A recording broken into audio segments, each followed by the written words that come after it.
सागरदेगी के मजलिस इत्तेहादुल मुस्लिमीन के उम्मीदवार जनाब महबूब आलम साहब, मैं आप तमाम से ये गुजारिश और रिक्वेस्ट करने आया हूँ कि आने वाले असम्बली के चुनाव में जो 27 तारीख के दिन 26 तारीख को जो पोलिंग है उसमें आप तमाम लोग एक होकर मुत्तहदा अपने वोट का इस्तेमाल करिए और यहाँ से जनाब महबूब आलम साहब को अपना MLA बनाकर बंगाल के असम्बली में भिजाइए। मैं आपको ये बताने को आया हूँ कि पिछले 60 साल से आप लोग ने कभी कांग्रेस को वोट दिया तो कभी वाम को वोट दिया और फिर 10 साल से बंगाल में TMC की सरकार है। ये मुर्शिदाबाद का जिला है और यहाँ पर आप देखते हैं कि बरसों से आपने कांग्रेस को वोट देकर यहाँ पर कामयाब किया।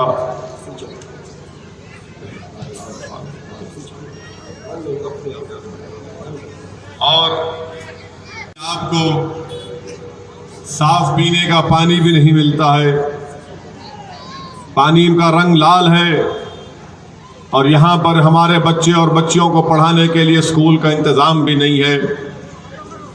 कांग्रेस को कई मर्तबा यहाँ पर आपने यहाँ का MLA बनाया, मगर आज आप देखते हैं कि मुर्शिदाबाद ज़िले में एक भी यूनिवर्सिटी नहीं है जहाँ पर हमारे बच्चे और बच्चियाँ आला तालीम को हासिल कर सकें। मुर्शिदाबाद ज़िले में सागरदेगी में हमारी माँ और बहनें एक बहुत बड़ा तबका बीड़ी को रोल करता है, बीड़ी बनाता है।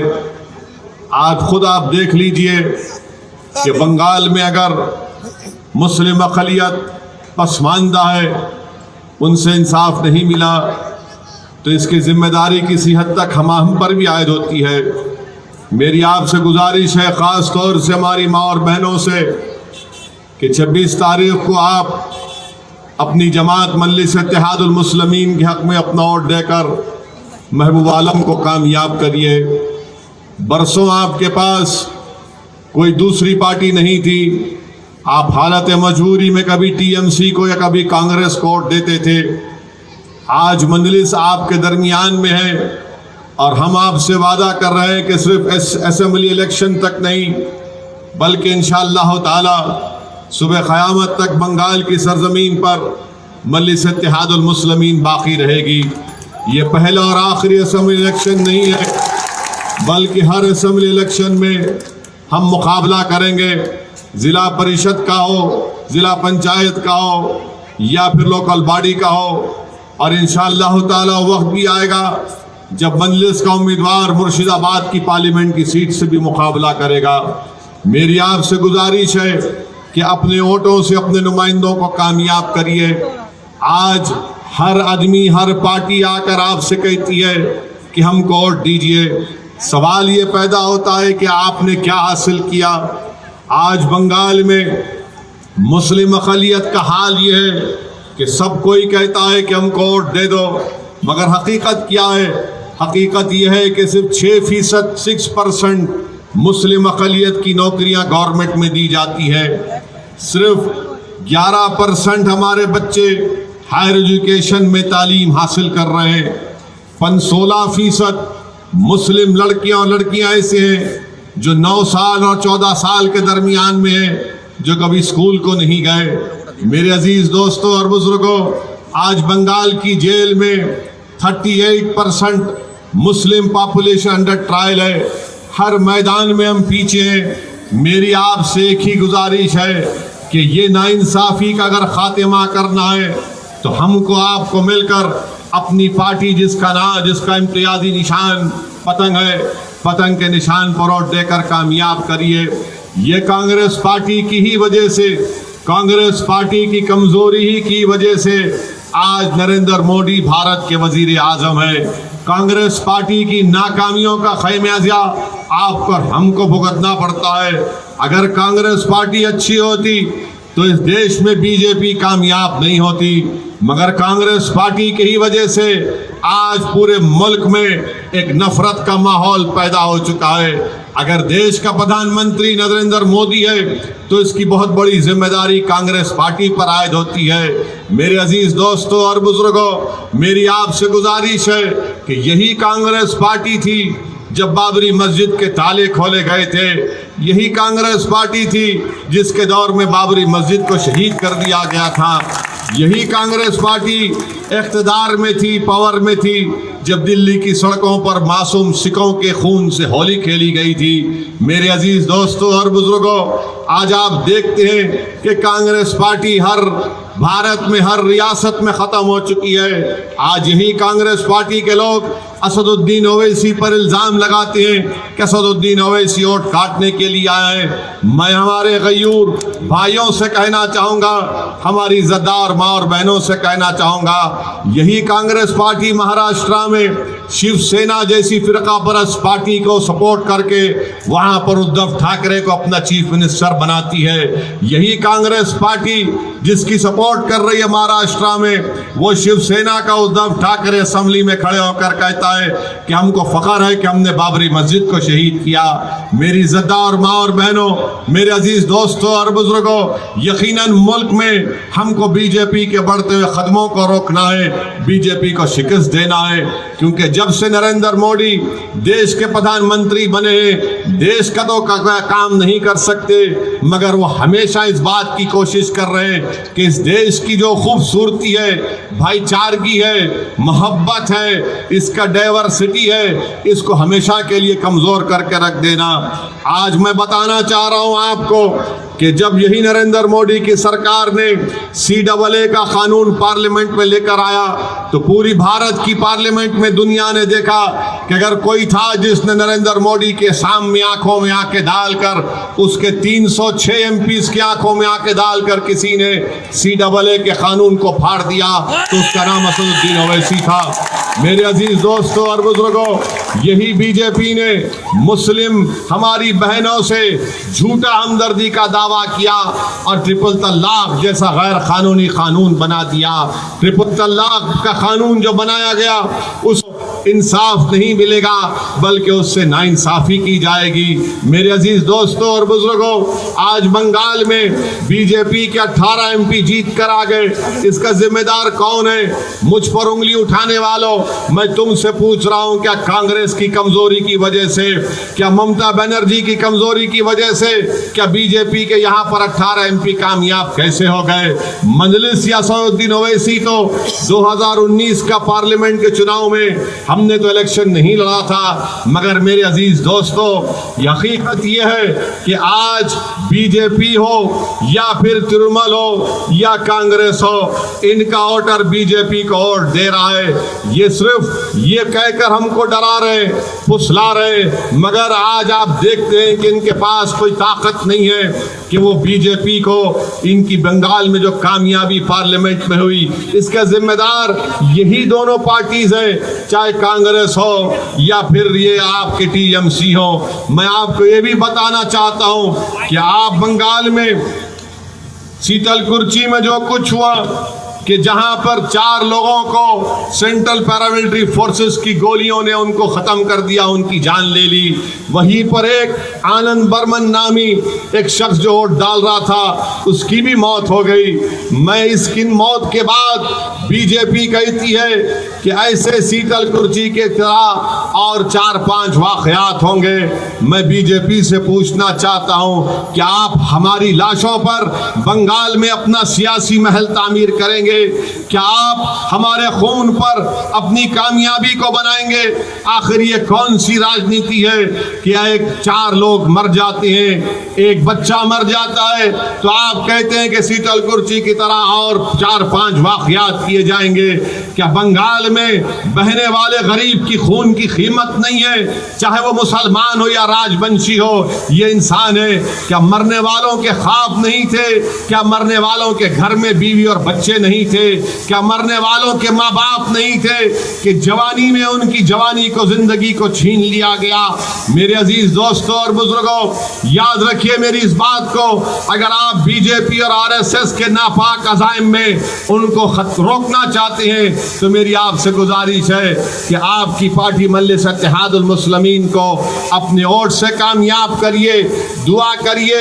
और मैं आपको मुबारकबाद भी देता हूँ कि इंशाअल्लाह ताला आज रात से रमज़ान शुरू होगा। मुझे यकीन है कि रमज़ान के मुबारक महीने में हम तमाम लोग रोज़ा भी रखेंगे और कसरत से अल्लाह की बारगाह में दुआ करेंगे ताकि इस सागरदिघी के असम्बली हल्के से, विधानसभा से, यहाँ से महबूब आलम को आप कामयाब करिए। आज आपके पास मजलिस इत्तेहादुल मुस्लिमीन आई हुई है। बीजेपी जब से सरकार में आई है, देश के कोने कोने में कभी मॉब लिंचिंग हो जाती है, तो कभी किसी को पीने का पानी अगर कोई जाकर किसी इबादत गाह में पीता है तो उसको 14 साल के बच्चे को मारा और पीटा जाता है। यही बीजेपी की ताईद की बिना पर, यही संघ परिवार की ताईद की बिना पर आप देखते हैं कि ये संघ परिवार से ताल्लुक़ रखने वाले लोग रसूलुल्लाह सल्लल्लाहु अलैहि वसल्लम की शान में गुस्ताखी भी करते हैं। और बीजेपी की जो सरकार उत्तर प्रदेश में है नरे योगी की, वो उसको गिरफ्तार भी नहीं करती। मेरे अजीज दोस्तों, ये बीजेपी ऐसी पार्टी है जिसने मुल्क में नौजवानों को बेरोजगारी उनका मुकद्दर बनाकर रख दिया। आज आप देखते हैं कि पूरे मुल्क में कोरोना फैल रहा है, इंजेक्शन की जरूरत है वैक्सीन की, तो नरेंद्र मोदी को इसकी फिक्र नहीं है। कई बंगाल में आपके अस्पताल में चले जाइए, आपको कोरोना का इंजेक्शन है मगर बीजेपी इंजेक्शन नहीं देती। आखिर इसका जिम्मेदार कौन है? नरेंद्र मोदी तो बड़ी बड़ी भाषण करते हैं, बड़ी बड़ी बातें करते हैं, मगर इनको देश चलाना नहीं आता।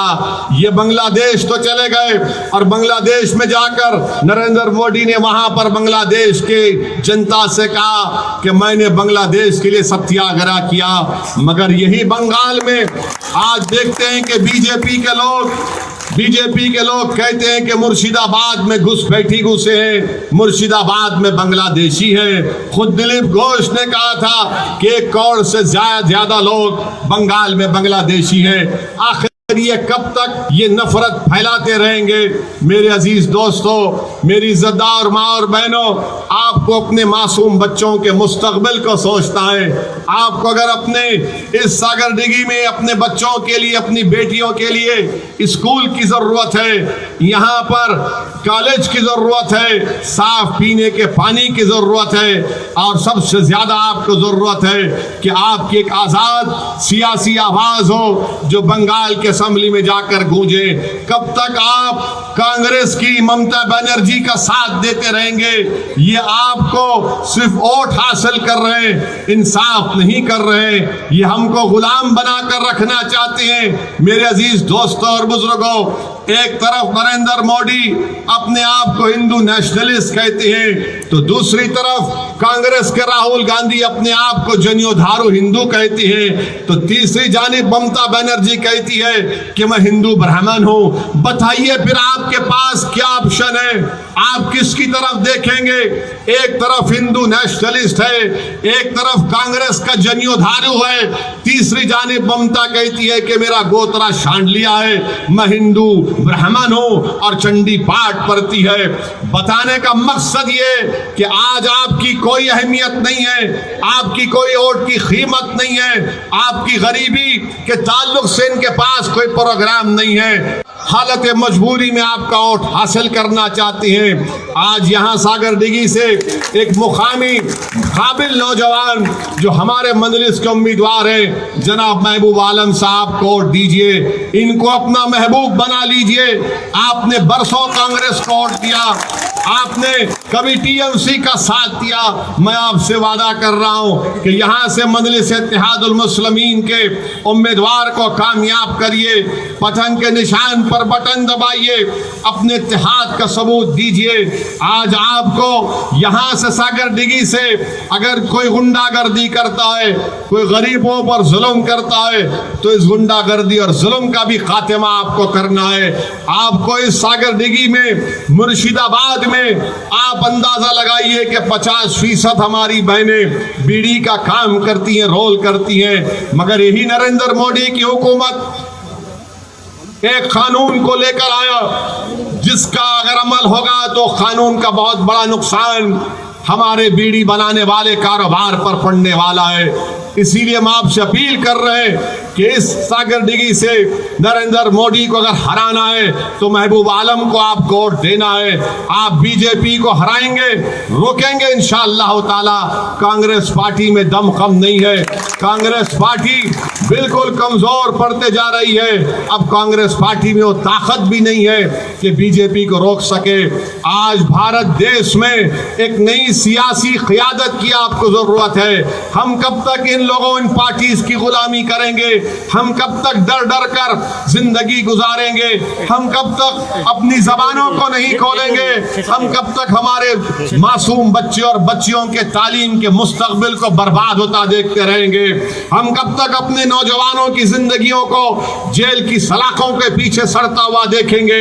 मेरी आपसे गुजारिश है कि आइए एक नए दौर का आगाज करिए और बंगाल में एक तारीख को बनाइए, ताकि यहाँ से महबूब आलम आपके वोट के जरिए जब एमएलए बनकर जाएगा तो सिर्फ सागरदिघी नहीं बल्कि ना सिर्फ मुर्शिदाबाद बल्कि पूरे बंगाल के गरीब आवाम की एक ताकत और आवाज और पहचान बनेगा। मेरी आप तमाम से गुजारिश है कि मुत्तहिदा तौर पर 26 अप्रैल के दिन अपने वोट के जरिए पतंग के निशान पर बटन दबाकर अपनी पार्टी को कामयाब करिए। अस्सलाम वालेकुम व रहमतुल्लाहि व बरकातहू।